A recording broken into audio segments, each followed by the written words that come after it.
Hello guys, ఇప్పుడే dacoit movie complete చేసుకొని బయటికి వచ్చాను. అయితే నేను నా ఎక్స్పీరియన్స్ షేర్ చేసుకోబోతున్నాను మీతో. మూవీ విషయానికి వస్తే ఇది లవ్ స్టోరీ, ఒక ప్రేమ కథ అని ట్యాగ్లైన్ తో చూపిస్తున్నారు కదా. లవ్ ఎంజాయ్ చేస్తూ ఉంటారు అనుకుంటాం కదా, కానీ ఇందులో మనం అది ఎక్స్పెక్ట్ చేయకూడదు. ఎందుకంటే అంతకు మించి ఇందులో ఉంది.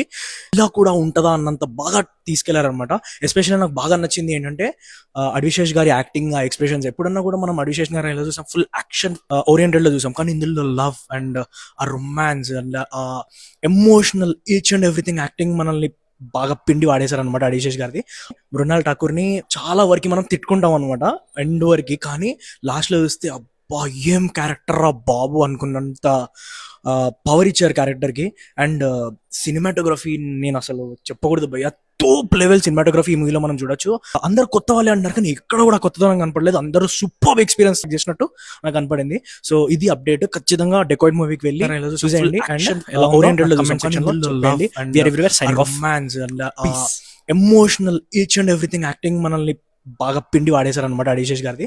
మృణాల్ ఠాకూర్ ని చాలా వరకు మనం తిట్టుకుంటాం అనమాట ఎండ్ వరకు, కానీ లాస్ట్ లో చూస్తే అబ్బా ఏం క్యారెక్టర్ రా బాబు అనుకున్నంత పవర్ ఇచ్చారు క్యారెక్టర్ కి.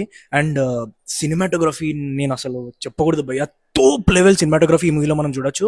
అందరు కొత్త వాళ్ళే అంటారు, కానీ ఎక్కడ కూడా కొత్తదనం కనపడలేదు. అందరూ సూపర్ ఎక్స్పీరియన్స్ చేసినట్టు నాకు కనపడింది. సో ఇది అప్డేట్. ఖచ్చితంగా డెకాయిట్ మూవీకి వెళ్ళి చూసేయండి. అండ్ ఎలా ఉందో నాకు కమెంట్ సెక్షన్ లో చెప్పేయండి. We're everywhere signing off. Piece.